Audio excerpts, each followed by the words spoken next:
So hi everyone. இது episode 3 of SSC steno 2026 series. So இந்த வீடியோவில் SSC ஸ்டெனோக்காக என்னென்ன புக்ஸ் அண்ட் ரிசோர்ஸ் நான் யூஸ் பண்ணேன் அண்ட் என்னென்ன யூஸ் பண்ணலாம் அப்படின்ட்டு பற்றி பார்ப்போம். ஸோ இது ஃபுல் அண்ட் ஃபுல் நான் பர்சனலாக யூஸ் பண்ண மெட்டீரியல்ஸ் அண்ட் ரிசோர்ஸஸ் தான். ஸோ ஆல்ரெடி நீங்கள் ஒரு கோர்ஸில் இருக்கீங்க ஆர் ஏதோ ஒரு புக் வந்து ஃபாலோ பண்ணுறீங்க அப்படின்னா இது வந்து ஒரு சஜஷன் மட்டும் தான், நாட் அ ரெக்கமெண்டேஷன். ஸோ பார்த்துக்கோங்க. நீங்கள் ஆல்ரெடி ஒரு சோர்ஸில் படிச்சுட்டு இருக்கீங்க, அதுவே உங்களுக்கு வந்து யூஸ்ஃபுல்லாக இருந்துச்சு அப்படின்னா ப்ளீஸ் ஸ்டிக் டு தட். நான் யாரையும் வந்து இது ஃபாலோ பண்ணுங்க அப்படின்ட்டு சொல்லலை. இது ஜஸ்ட் அ சஜஷன், அவ்வளோதான். என்னோட ஓன் சஜஷன், என்னோட perspective, that's all. So first quality is greater than quantity. So quality வந்து ரொம்ப ரொம்ப முக்கியம். குவாலிட்டி ஆஃப் சோர்ஸ் புக்ஸ் வந்து ரொம்ப முக்கியம். பிகாஸ் ஒரு சப்ஜெக்ட்டுக்கு வந்து நிறைய பேர் வந்து நிறைய புக்ஸ் வந்து ரெக்கமெண்டேஷன் பண்ணுவாங்க. இப்போ வந்து புக்ஸ் ரெக்கமெண்டேஷன் பண்ற இது வந்து சொல்லவே தேவையில்ல. யூடியூப் ஓப்பன் பண்ணா போதும், அந்த புக் இது அதுன்ட்டு எவ்வளோ பப்ளிஷர்ஸ், ஆத்தர்ஸ். ஸோ அது இல்லாம கூகுள்ல எவ்வளோ வந்து வருது, புதுசு புதுசா நிறைய வந்து விட்டுக்கிட்டே இருக்காங்க.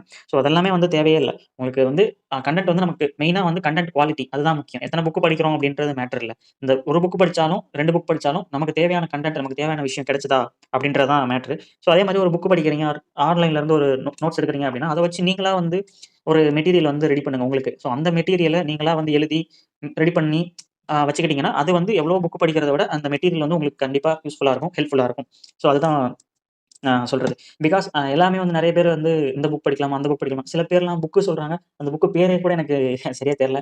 ஸோ இன்ஃபாக்ட் நான் சொல்லணும்னா, நான் அதிகபட்சமா செலவு பண்ண இந்த எஸ்எஸ்சி ஸ்டெனோ ஃபுல்லா ஸ்டார்ட்டிங் ஸ்டடி இதுலருந்து எக்ஸாம் கிளியர் பண்ணி முடிக்கிற வரைக்கும் நான் செலவு பண்ண 3 விஷயம் மட்டும் தான். எந்த கோர்ஸுமே, எந்த இதுவுமே நான் செலவு பண்ணவே கிடையாது. ஸோ என்னோட எக்ஸ்பென்ஸ் பெருசா ஒரு பெரிய எக்ஸ்பென்ஸ்ன்னு பார்த்தா, என்னோட டெக்ஸ்ட் புக் சப்ஸ்கிரிப்ஷன் வந்து அந்த டைம்ல ரூ. 369. ஸோ அந்த இது மட்டும் தான் நான் அதிகபட்ச செலவு பண்ணதே. அதுக்கப்புறம் ஆப்ஜெக்டிவ் இங்கிலீஷ் கிராமருக்காக நான் வாங்குனேன். அந்த புக் அந்த டைம்ல ரூ. 196 இருந்துச்சு. ஸோ அவ்வளோதான். இந்த 2 எக்ஸ்பென்ஸ் மட்டும் தான் நான் பண்ணது. அண்ட் 3 எக்ஸ்பென்ஸ் என்னன்னா, எக்ஸாம் அப்ளிகேஷன் ஃபீஸ் ரூ. 100. ஸோ இந்த விஷயம் மட்டும் தான் நான் பண்ணேன். வேற எந்த சோர்ஸும், எந்த புக்குமே வந்து நான் பே பண்ணி வாங்க கிடையாது. ஸோ அவ்ளோ சோர்ஸ் வந்து நமக்கு ஆன்லைன்ல இருக்கு, யூடியூப்ல இருக்கு. ஸோ நம்ம அத யூஸ் பண்ணுவோமே. நெறைய புக் வாங்கி அவங்க ரெக்கமெண்ட் பண்றாங்க, இவங்க ரெக்கமெண்ட் பண்றாங்கன்ட்டு பண்றது வந்து என்ன கேட்டா வேஸ்ட் ஆஃப் டைம் தான். So first English. நான் முன்னாடியே சொன்ன மாரி அப்ஜெக்டிவ் இங்கிலீஷ். ஸோ இது நான் வந்து கிராமர் இதுக்காக வாங்குனேன். பிகினிங்ல இருந்து படிக்கணும் அப்டின்ட்டு அதனால வந்து வாங்குனேன். பிகாஸ் எனக்கு வந்து இங்கிலீஷ் நாலேட்ஜ் இங்கிலீஷ் சப்ஜெக்ட் பேக்ரவுண்ட்லாம் அந்த மாரிலாம் எதுவும் கிடையாது. ஸோ தமிழ் மீடியம் தான். அந்த மாரிலாம் இருக்கும்போது இங்கிலீஷ் ஸ்டார்ட்டிங்ல இருந்தே நம்ம போவோம் அப்டின்ட்டு அந்த புக் வாங்குனேன். அது கொஞ்சம் காம்ப்ளிகேட்டடா தான் இருந்துச்சு. அந்த ரூல்ஸ் எல்லாமே கொஞ்சம் காம்ப்ளிகேட் பண்ற மாரி தான் எனக்கு இருந்துச்சு. But already English subject background இருக்கிறவங்க, இங்கிலீஷ் மீடியம் படிச்சவங்களா இருக்கட்டும், ஆர் இங்கிலீஷ் நல்லா ஃப்ளூயன்ட்டா வரவங்களா இருக்கட்டும், அவங்களுக்கு இந்த அப்ஜெக்டிவ் இங்கிலீஷ் வந்து கண்டிப்பா ஹெல்ப்ஃபுல்லா இருக்கும். ஸோ அண்ட் இது தேவையில்ல. எனக்கு வந்து இங்கிலீஷ் நாலேட்ஜ் ஓரளவுக்கு இருக்கு. கிராமர் நாலேட்ஜ்லாம் இருக்கு. பட் அது ரூல்ஸா கொஞ்சம் படிச்சா நல்லாருக்கும் அப்படின்னு நினைக்கிறவங்க 120 கிராமர் ரூல்ஸ். ஸோ இந்த 120 கிராமர் ரூல்ஸ்க்கு புக் எதுவும் கிடையாது. ஐ திங்க் யூடியூப்ல இருக்கும். அது பிடிஎஃபா வந்து இருக்கும். அதிலேயே உங்களுக்கு ரூல்ஸ் எல்லாமே குடுத்துருவாங்க. இந்த 120 கோல்டன் ரூல்ஸே வந்து உங்களுக்கு போதும். ஏன்னா எல்லாமே ரிப்பீட்டடா அந்த மாரி தான் வந்து கேட்பாங்க. நம்ம எல்லா ரூலும் தெரிஞ்சுக்கணும் அப்படின்றது அவசியம் இல்ல. நமக்கு எக்ஸாம்ல என்ன ரூல்ஸ் வருமோ அத தெரிஞ்சுக்கிட்டாலே போதும். அண்ட் வொக்காபுலரிக்கு நெறைய பேர் வந்து பிளாக் புக்குன்ட்டு சொல்லுவாங்க. ஸோ நான் அது பார்த்தேன். பட் அந்த பிளாக் புக் ஓகே. அத படிச்சு முடிக்கிறதுக்குள்ள எக்ஸாம் முடிஞ்சிராதுன்னு நெனைச்சோம். ஸோ எக்ஸாமுக்குள்ள அத படிக்க முடிஞ்சா நீங்க படிக்கலாம். பட் என்ன கேட்டா அதெல்லாம் வந்து படிக்கலாம். சினானிம்ஸ், ஆன்டோனிம்ஸ்க்கு அதில படிக்கிறது அ டைம் வந்து கன்சியூம் பண்ற மாரி தான் இருக்கும். ஸோ வொக்காபுலரில synonyms, antonyms like comprehension, cloze test. So இந்த மாரி ஒன் வேர்ட் சப்ஸ்டிடியூஷன். ஸோ இந்த மாரி இதெல்லாமே வந்து நீங்க ரெகுலரா பிராக்டிஸ் பண்ண தான் வந்து ரிப்பீட்டடா பிராக்டிஸ் பண்ண உங்களுக்கே வந்து வரும். எஸ்எஸ்சியோட ப்ரீவியஸ் இயர் கொஸ்டின் பேப்பரே நாட் ஒன்லி ஸ்டெனோ பட் எவ்வளோ எக்ஸாம்ஸ் இருக்கு எஸ்எஸ்சில. இப்போ CGL, CHSL, MTS, so CPO, GD constable. ஸோ இந்த மாரி எக்ஸாம்ல வர எல்லா கொஸ்டின்ஸுமே நீங்க படிச்சாலே வந்து போதும். உங்களுக்கே வந்து அந்த பிராக்டிஸ் பண்ண ஒரு ஐடியா கிடைக்கும். சினானிம்ஸ் வந்தா இப்படி அப்ரோச் பண்ணலாம். ஆன்டோனிம்ஸ் வந்தா இப்படி வந்து ஆப்ஷன் எலிமினேட் பண்ணலாம். ஒன் வேர்ட் சப்ஸ்டிடியூஷன்னா என்ன மாரி கெஸ் பண்ணலாம். ஸோ இந்த மாரி ஐடியாலாம் நீங்க பிராக்டிஸ் பண்ண உங்களுக்கே ஆட்டோமேட்டிக்கா வந்துரும். அத நீங்க படிச்சு மெமரி பண்ணீங்க அப்படின்னா கண்டிப்பா மறந்துரும். இன்னைக்கு ஒரு 10 படிக்கிறீங்க, நாளைக்கு ஒரு 10 படிக்கிறீங்க, நாளான்னைக்கு ஒரு 10 படிக்கிறீங்கன்னா கண்டிப்பா மறந்துரும். மறுபடியும் இந்த ஒன் வேர்ட் சப்ஸ்டிடியூஷன்ல 1 மார்க் 2 மார்க்கோ வரும். 100 மார்க் இருக்கிற இங்கிலீஷ்க்கு இந்த 1 மார்க் 2 மார்க்குக்காக உட்கார்ந்து மெமரி பண்ணிட்டு இருந்தீங்கன்னா, மத்த எல்லாமே விட்டு போயிரும். ஸோ அதுதான். நீங்க ஜஸ்ட் பிராக்டிஸ் நெறைய வந்து பண்ணுங்க. இந்த பிராக்டிஸ் பண்ணிட்டு அது மிஸ்டேக் ஆகுதா? அந்த மிஸ்டேக்லேருந்து லேர்ன் பண்ணுங்க. அந்த மிஸ்டேக் எதனால மிஸ்டேக் ஆகுது? அப்படின்றத லேர்ன் பண்ணுங்க. ஸோ இந்த விதத்தில நம்ம டெக்ஸ்ட் புக் ஆப் வந்து யூஸ் பண்ணலாம். டெக்ஸ்ட் புக் ஆப்ல வந்து நெறைய டெஸ்ட் எல்லாம் இருக்கும். Sectional test and topic wise test. So அந்த மாரி டெஸ்ட்லாம் இருக்கும். Not only text book and so many apps are there. Oliveboard, Adda. So அது இல்லாம எவ்வளோ வந்து ஆன்லைன் கூகுள்ல ரிசோர்ஸஸ் இருக்கு. அது எல்லாமே நெறைய டெஸ்ட் எழுதி பார்த்தீங்கனாலே உங்களுக்கு எவ்வளோ கொஸ்டின்ஸ் வந்து இருக்கும். அந்த இதெல்லாம் வந்து பிராக்டிஸ் பண்ணிக்கலாம். அடுத்து பிராக்டிஸ் புக். ஸோ இது என்னோட அம் ஃபெலோ ஸ்டெனோகிராஃபர்ஸ் வந்து படிச்சுட்டு எஸ்எஸ்சி கிளியர் பண்ணிட்டு வந்து சொன்னது என்னன்னா, கிரண் ப்ரீவியஸ் இயர் பேப்பர் வந்து ஓகே எஸ்எஸ்சியோட இது கம்பைல் பண்ண மாரி இருக்கும் அப்படின்றாங்க. டு பி ஃபிராங்க் நான் அந்த புக்க வந்து அந்த அட்டைய கூட பார்த்தது கிடையாது. பட் அவங்க எல்லாம் வந்து சொன்னாங்க. மோஸ்ட் ஆஃப் த பேர் வந்து இந்த மாரி இங்கிலீஷ்க்கு என்னன்னு கேட்கும்போது, இந்த மாரி ப்ரீவியஸ் இருக்கு. இந்த இது வந்து புக்கா வேணும். எனக்கு ஆன்லைன்ல ஃபோன்ல நான் ஈஸியா டிஸ்ட்ராக்ட் ஆயிருவேன். எனக்கு புக்கா வேணும். அப்படிங்கும்போது இந்த மாரி இத வந்து சொன்னாங்க. ஸோ அது வந்து யூடியூப்லயோ ஆர் Amazon எதுல வாங்குறீங்களோ அதில ஜஸ்ட் பார்த்துட்டு அதுக்கு மேல நீங்க வாங்கிக்கங்க. Not a recommendation. அண்ட் அடுத்து ரீசனிங். ஸோ ரீசனிங் நான் from the starting day itself சொல்றது என்னன்னா, TN career service YouTube channel. So இது வந்து ஃப்ரீ ஆஃப் இதில வந்து கல்வி தொலைக்காட்சியில போடுற கன்டென்ட்ட அதில வந்து அப்லோட் பண்ணுவாங்க. அந்த கான்செப்ட்டே வந்து போதும். பட் இப்போ வந்து ரீசனிங்ல கொஞ்சம் மாத்தியிருக்காங்க. இன்புட், அவுட்புட் கொஸ்டின்ஸ்லாம் வருது. அந்த சில மேத்ஸ் கான்செப்ட்லாம் வந்து கொண்டு வந்திருக்காங்க. ஸோ அதெல்லாமே வந்து கொஞ்சம் பார்த்துக்கங்க.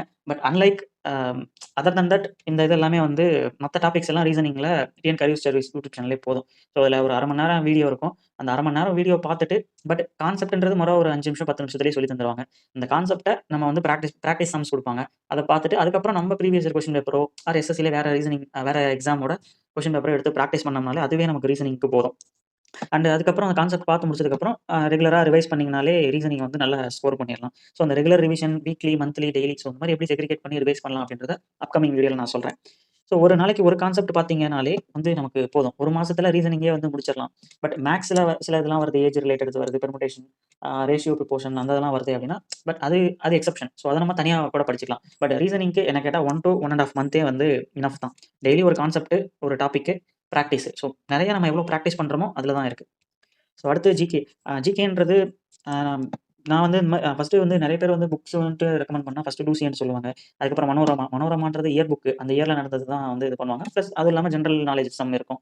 அண்ட் அரிஹண்ட். ஸோ இது எல்லாமே வந்து ஃபேமஸ் புக்ஸ்ன்ட்டு நான் கேள்விப்பட்டது. பட் நான் பார்த்ததில்ல.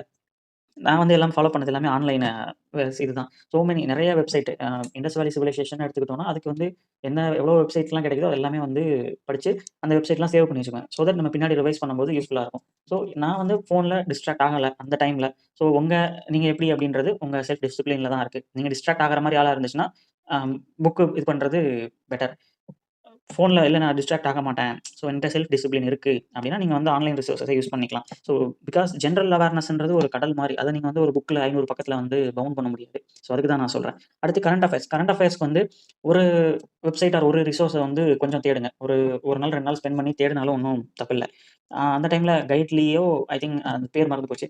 ஸோ அந்த இது படிச்சேன். எனக்கு ஃபர்ஸ்ட்டு என்னன்னா ஜெனரல் அவேர்னஸா இருந்தாலும் சரி, கரண்ட் அஃபேர்ஸா இருந்தாலும் சரி, டாபிக்க வந்து லிஸ்ட் அவுட் பண்ணுங்க. ஸோ அந்த டாபிக்க வந்து நீங்க லிஸ்ட் அவுட் பண்ற எல்லா டாபிக்கும் எல்லாமே இருக்காது. But most of the topic எந்த ரிசோர்ஸ்ல வருதோ, அந்த இது வந்து எல்லா கன்டென்ட்டும் குடுக்குறாங்க அப்டின்னா, அத வந்து ஃபாலோ பண்ணிக்கங்க. இங்க ஒண்ணு, அங்க ஒண்ணு அப்டி இப்டின்னு பிச்சு பிச்சு இது பண்ணாம, பட் கன்டென்ட் இதா இல்ல அப்டின்னா, இதுல கொஞ்சம் நல்லா இருக்கு. இதுல இந்த டாபிக்ஸ் நல்லா இருக்கு. அதுல அந்த டாபிக்ஸ் நல்லா இருக்கும். அப்படி வந்து படிங்க. மறுபடியும் இதுல படிச்சதையுமே போய் அதிலேயே மறுபடியும் படிச்சுக்கிட்டே இருந்தீங்கன்னா, டைம் வேஸ்ட் தான் ஆகும். ஸோ கரண்ட் அஃபேர்ஸ்க்கு கொஞ்சம் தேடுனாலும் உங்களுக்கு எந்த இது வந்து ஏன்னா இப்போ எவ்வளோ வந்து கரண்ட் அஃபேர்ஸ் இது வந்து அப்டேட் ஆயிருச்சு. எவ்வளோ வெப்சைட்ஸ், ரிசோர்ஸஸ் வந்து வந்துருச்சு. ஸோ அதனால நீங்க உங்களுக்கு எது ஆப்ட்டா இருக்கும் அப்டின்றத நீங்க தேடுங்க. சில பேர் வந்து டெய்லியும் படிப்பாங்க. சில பேர் மந்த்லி தான் படிப்பாங்க. பட் நான் வந்து வீக்லி தான் படிச்சேன். ஸோ நான் வீக்லி தான் ரெக்கமெண்டும் பண்ணுவேன். பிகாஸ் மந்த்லினா அது உங்களுக்கு பெரிய ஒரு டாஸ்க் மாரி ஆயிரும். அந்த மந்த் அப்டிங்கும்போது. டெய்லி படிக்கும்போது அது உங்களுக்கு வந்து ஒரு போர் அடிச்ச மாரி ஆயிரும். வீக்லினா ஒரு இதா இருக்கும். அந்த வீக்ல நடந்தது. ஸோ அந்த மாரி மந்த்துக்கு 4 வாட்டி தான் படிக்கிறோம் அப்டின்ற மாரி ஒரு இது இருக்கும். அதனால நான் வீக்லி ரெக்கமெண்ட் பண்ணுவேன். பட் உங்களுக்கு எது கன்வீனியன்ட்டா இருக்கோ அத நீங்க வந்து பண்ணிக்கங்க. அடுத்து ஜெனரல் அவேர்னஸுமே அப்படித்தான். அ நோட்ஸ் வந்து எடுத்து இது பண்ணுங்க. நோட்ஸ் மீன்ஸ் ஒரு நல்ல புது நோட்டு போட்டு, நல்லா பார்டர்லாம் போட்டு, ஸ்டிக் பென்லாம் யூஸ் பண்ணி, ஸோ அந்த மாரிலாம் தேவையே இல்ல. டாபிக் எழுதுறீங்க. அதுல உங்களுக்கு புரியிற மாரி ஒரு மைண்ட் மேப் மாரி ஒரு அம்புக்குறி, இப்படி கட்டம். ஸோ அந்த மாரி எல்லாம் போட்டு உங்களுக்கு புரியிற மாரி நீங்க எழுதினாவே போதும். நெக்ஸ்ட் டைம் ரிவைஸ் பண்ணும்போது அது உங்களுக்கு தெரிஞ்சா போதும். இந்த நோட்ட வச்சு நம்ம வந்து எதுவும் பண்ண போறதில்ல. ஜஸ்ட் நமக்கு எக்ஸாம்க்கு யூஸ் ஆகுற மாரி இருந்தா போதும். ஸோ அந்த மாரி நோட்ஸ் வந்து எடுங்க. அடுத்து ஜிகேன்றது மெமரி பேஸ்ட். ஸோ அது வந்து ஜிகேன்றது உங்களுக்கு ஞாபகத்துல இருக்கணும். பட் அதுக்காக நீங்க வந்து மெமரி பண்ணி, மக்கப் பண்ணி இது பண்ணிட்டு இருக்கக்கூடாது. ரெகுலரா ரிவைஸ் பண்ணி மெமரில வச்சுக்கணும். ஸோ அதுதான். ஜெனரல் அவேர்னஸ பொறுத்தவரைக்கும் ஒரு கனெக்டிவிட்டியோட படிச்சீங்க அப்டின்னா, கண்டிப்பா அது மெமரிலயே இருக்கும். நெறைய வந்து டெஸ்ட் எழுத எழுத அது ரீகால் ஆகிக்கிட்டே இருக்கும். மெயினா வந்து ரிவைஸ் பண்ணிக்கிட்டே இருக்கணும். ரிவைஸ் பண்றத விட டெஸ்ட் அதிகமா எழுதிக்கிட்டே இருக்கணும். ஸோ இந்த 2 விஷயம் தான். நம்ம எவ்வளோ படிச்சாலும் இந்த 2 விஷயம் ரொம்ப ரொம்ப முக்கியம். ஸோ அடுத்து ஷார்ட் ஹேண்ட். நெறைய பேர் வந்து சிபிடிக்கு படிச்சுட்டு ஷார்ட் ஹேண்ட வந்து விட்டுருவாங்க. ஆல்ரெடி 1 வருஷம் முடிச்சு 1 வருஷம், 2 வருஷம் ஆச்சு. டச் விட்டு போச்சு அப்டின்லாம் நெறைய பேர் வந்து சொல்லிட்டு இருக்கீங்க. ஸோ அந்த மாரி வந்து விடாம அட்லீஸ்ட் இப்போ 5 மணி நேரம் படிக்கிறீங்கன்னா, கொஞ்சம் மைண்ட் ரிலாக்சேஷனுக்காக ஷார்ட் ஹேண்ட் எழுதுறது தப்பில்ல. எழுதுனீங்கன்னா உங்களுக்கு மைண்ட் ரிலாக்சேஷனும் கிடைக்கும். சிபிடி ஒரு இதுலருந்து டைவர்ஷனும் கிடைக்கும். பிளஸ் பிளஸ் வந்து ஷார்ட் ஹேண்ட் வந்து டச்‌லயே இருக்கும். ஸோ அந்த மாரி டைம்ல நீங்க ஒரு YouTubeலயே எவ்வளோ ஆடியோஸ் இருக்கு. நம்ம டிஎன் டோட்டா இருக்கட்டும், ஆர் கைலாஷ் சந்திராவே எழுதினா, வேற ஏதோ ஒரு ஆடியோ, ஜெனரல் பேசேஜா இருக்கட்டும். போட்டு எழுதுனீங்க அப்டின்னா, உங்களுக்கு ஒரு மைண்ட் ரிலாக்சேஷன் கிடைக்கும். ஸ்ட்ரோக்குமே வந்து ஹேண்ட் டச் இதுலயே வந்து ஹேண்டுமே வந்து பிராக்டிஸ்லயே இருக்கும். ஸோ அதிலயுமே வந்து இப்ப வந்து ஸ்பீடு நமக்கு வரமாட்டேங்குது அப்டின்னு ஷார்ட் ஹேண்ட் எழுதிட்டு அதிலயுமே வந்து ஃபீல் பண்ண வேணாம். பிகாஸ் ஸ்பீட விட அக்யூரசி தான் ரொம்ப முக்கியம். இப்போ உங்களுக்கு டச்லயே இருந்துச்சு அப்டின்னா, ஸ்கில் டெஸ்ட்‌க்கு எப்படியும் மினிமம் 3+ மந்த்ஸ் ஆவது இருக்கும். அந்த டைம்ல நம்ம வந்து ஸ்பீட வந்து இம்ப்ரூவ் பண்ணிக்கலாம். And one more thing passage வந்து ஷார்ட் ஹேண்ட்ல ரீட் பண்ணுங்க. அட்லீஸ்ட் ஒரு பேசேஜாவது வந்து ரீட் பண்ணுங்க. ரீட் பண்ணிட்டு டிக்டேஷன் எழுதுங்க. ஸோ அடுத்து ஆன்லைன் ப்ராக்டிஸ். ஆன்லைன் ப்ராக்டிஸ்க்கு நான் முன்னாடியே சொன்ன மாரி டெக்ஸ்ட் புக் ஆப்பு. டெக்ஸ்ட் புக் இல்லாம உங்களுக்கு வேற இன்னும் நெறைய வேணும்னா, எக்ஸாம்பிளுக்கு ஆலிவர் போர் டாட்டா சொல்லியிருக்கேன். ஸோ இன்னும் நெறைய பேர் தெரியாத வெப்சைட்ஸ்லாம் எவ்வளவோ இருக்கு. அதெல்லாமே வந்து நீங்க யூஸ் பண்ணிக்கலாம் டெஸ்ட்டுக்கு. Previous year question paper and slip test, mark test, so topic wise test, chapter wise test. So இந்த மாரி நெறைய விஷயம் இருக்கு. வீக்லியே டெஸ்ட்டு, வீக்கெண்ட்ஸ்ல டெஸ்ட்டு, எஸ்எஸ்சின்ட்டு இல்லாம ஏதோ ஒரு எக்ஸாமோட டெஸ்ட் எல்லாமே எழுதி அட்டெண்ட் பண்ணி பாருங்க. அட்டெண்ட் பண்ணி பார்த்துட்டு, அத வந்து ரிவைஸ் பண்ணுங்க. நீங்க டெஸ்ட் எழுதிட்டு அவ்வளோதான் டெஸ்ட்ல வந்து மார்க் வரல அப்டின்ட்டு போகாம, அது என்ன மிஸ்டேக் ஆச்சு? அந்த மிஸ்டேக்கு இப்பலாம் நவடேஸ் எல்லா வெப்சைட்லயுமே வந்து எல்லா சோர்ஸ்லயுமே வந்து குடுக்குறாங்க. மிஸ்டேக் ஆச்சுன்னா, அந்த மிஸ்டேக் 4 ஆப்ஷன் குடுக்குறாங்க. 4 ஆப்ஷன்ல இருக்கிற ஆப்ஷனோட டீட்டெயில்ஸ் எல்லாமே குடுக்குறாங்க. அது எல்லாமே படிச்சீங்கனாலே, அதுலருந்து நீங்க நெறைய விஷயம் கத்துக்கலாம். ஸோ அதுக்காக தான் சொல்றேன். ஆன்லைன் பிராக்டிஸ் வந்து ரொம்ப ரொம்ப ஹெல்ப்ஃபுல்லா இருக்கு நவடேஸ். ஸோ யாஹ் ஒரு புக் வந்து அம் என்னதான் வந்து இந்த புக் படிச்சா வந்து நெறைய பேர் கிளியர் பண்ணியிருக்காங்க. இந்த புக்கோட இது வந்து அப்டி அ எல்லாருமே இந்த புக் படிச்சு தான் கிளியர் பண்ணியிருக்காங்க அப்டின்றது மேட்டர் கிடையாது. ஸோ அந்த புக் படிச்சதுனால அவங்க கிளியர் பண்ணல. அவங்க செல்ஃப் டிசிப்ளினா படிச்சாங்க. அதனால கிளியர் பண்ணாங்க. ஸோ அதுதான். செல்ஃப் டிசிப்ளின் ரொம்ப ரொம்ப முக்கியம். நெறைய பேர்ட்ட ஒரு நான் படிக்கணும், எக்ஸாம் கிளியர் பண்ணணும், ஃபேமிலி சிச்சுவேஷன் அது இதும்பாங்க. பட் த ஃபர்ஸ்ட் ஸ்பார்க் என்ன அப்டின்னா, டிஸ்ட்ராக்ஷன். ஸோ ஈஸியா வந்து டிஸ்ட்ராக்ட் ஆயிர்றாங்க. நெறைய பேர் வந்து ஒரு சின்ன நோட்டிஃபிகேஷன் கேட்டாலே வந்து படிக்கிறதுலருந்து டிஸ்ட்ராக்ட் ஆயிர்றாங்க. அ அந்த மாரி பெர்சன்ஸ்லாம் என்ன கேட்டீங்கன்னா, கண்டிப்பா ரொம்ப கஷ்டம். ஏதோ ஒரு நாள் வந்து எக்ஸாம் கிளியர் பண்ணிடுவாங்க. பட் கஷ்டப்பட்டு கிளியர் பண்ணுவாங்க அப்படின்றத தான் நான் சொல்றேன். செல்ஃப் டிசிப்ளின் இல்ல அப்படின்னா, எந்த விஷயமுமே வந்து அவ்வளோ சீக்கிரமா வந்து கிடைக்காது. அதுதான் நான் சொல்ற விஷயம். ஸோ அடுத்த வீடியோ என்ன அப்படின்னா, இங்கிலீஷ் இங்கிலீஷ் வந்து எப்படி படிக்கலாம்? எப்படி வந்து டைம் எவ்வளோ ஒண்ணு ஒண்ணுக்கு எவ்வளோ இது பண்ணலாம்? எப்படி படிக்கலாம்? அப்படின்னு